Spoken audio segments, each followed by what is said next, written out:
Good Sunday, everyone.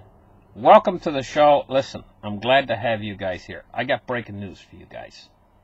And it could be important. Let's get started. Let's start the charts right here and take a look at what's going on. Now, you know, the stock market's had 3 peaks. And not really. It's really only had one peak. This one right here at 26,700 and something. You know, or 26,800. This peak right here, that was the highest peak. But we had a peak before that, and now we're at a peak again. We're starting to slope. We're actually going sideways and starting to slope down from this third top. I'll call them tops. Okay, so the first top, what did we see? We saw the market fell off sharply. It fell all the way down to 23,500. Well, they did some backdoor stimulus, and they got the market back up to the highest peak, and then it fell off sharply again. It fell all the way down to 22,400. What you notice about this is the first time it fell off, it wasn't as steep and as the potential wasn't as great. It's the second sell-off. The second sell-off, it fell down even more sharply, more deeper. It was a deeper cut. Basically, on the second time it fell off. Well, we're sitting up here in this nosebleed territory again because of an awful lot of corporate buybacks and stuff like that happened. Plus, you know, the Fed did a lot of talk.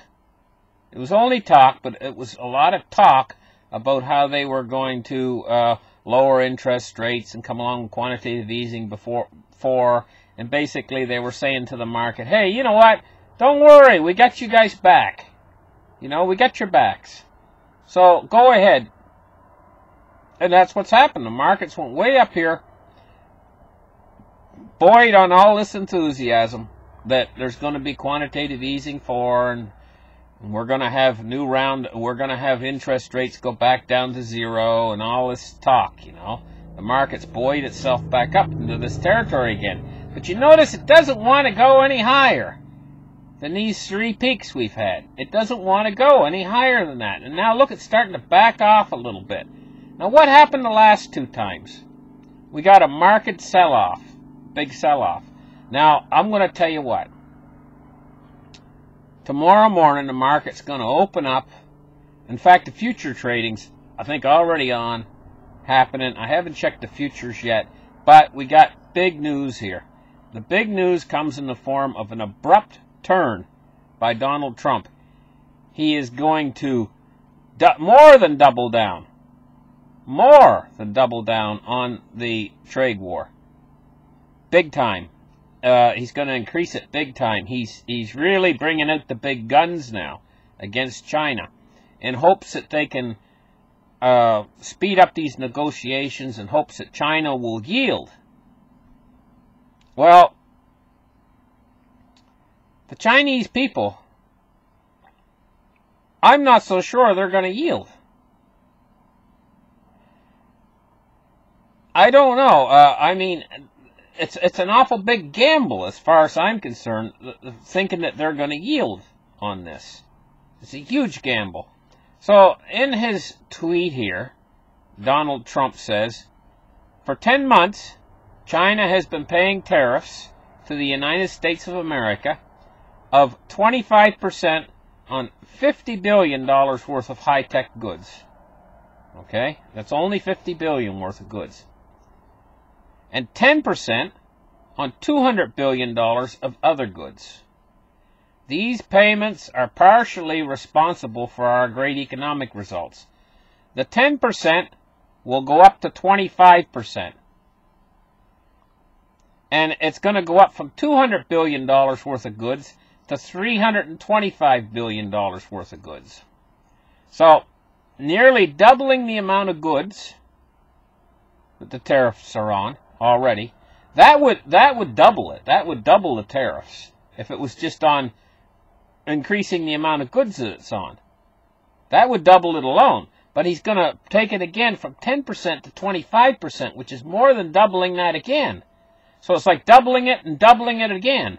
To tell you the truth, what we're looking at is $325 billion 10% on 200 billion would have been $20 billion before. That's what it would have been before. It would have been 20 billion, right? Now it's going to be 25% on 325 billion, which would be 25, about 80 billion. So he's taken it from 20 billion to 80 billion. That's 4 times. He's increasing the tariffs 4 times. That's basically what it amounts to. He's not just doubling it, he's quadrupling the tariffs on China. Now, what have we saw the effects of this on China? What this tariffs up till now? What's the effects been? The effect has been a slowdown in China, a massive slowdown in China. If China decides not to yield on this, then we're going to see 4 times as much of a slowdown on China than we see now. Talk about putting the pressure on them. Talk about knuckling them down and making them say uncle. You know, I mean, this is big time. This is big time. And the fact is, will China submit to this pressure? Or won't they? They might not. They might not like, this is a trade war. It's called a trade war. And in a trade war, countries can retaliate.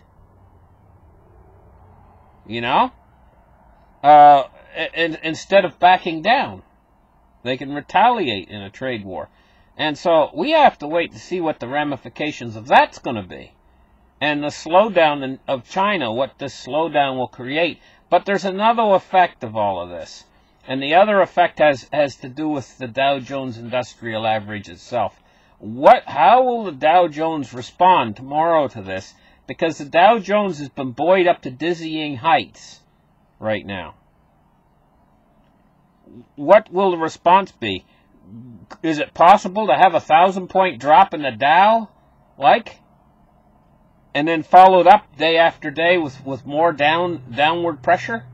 You know, could we actually see some sort of a decline in the Dow because of the potential ramifications of this actions of intensifying the trade war with China? Well, we're going to have to wait and see till tomorrow, but I'm going to tell you what, I'm going to be anxious to wait and see what the market does tomorrow. I'm really what's the word, anxious to see what happens from all of this and the results on the Dow Jones tomorrow morning when it opens up. Because this has a lot of potential. Now, this also has an awful lot of potential on where the market starts to move like this. It has a potential on gold, silver, and cryptocurrencies as well. You know, what is the potential moves that they will make in all of this? We're going to have to wait till tomorrow and keep a really close eye on these markets. This is big new news coming out. And in fact, if China does not yield to these trade pressures and go in and make a deal with America on this, I can see this having, down the road, another 3 or 4 months from now, I can see this having a potential drastically negative effect on the Chinese economy in general. And the Chinese economy now is the 2nd largest economy on earth. We've got a lot of other economies that are just on the verge of going into recession. We have to remember that back in the 1929, during the stock market crash, it was there was tariffs as well. And this was part of what caused the problem in 1929. So listen, thank you guys for watching. Like and subscribe, and give me a thumbs up. And have a good rest of the weekend, you know, whatever you're doing, if you're having a barbecue or whatever. You know, it's that time of year. Thank you guys, and bye-bye.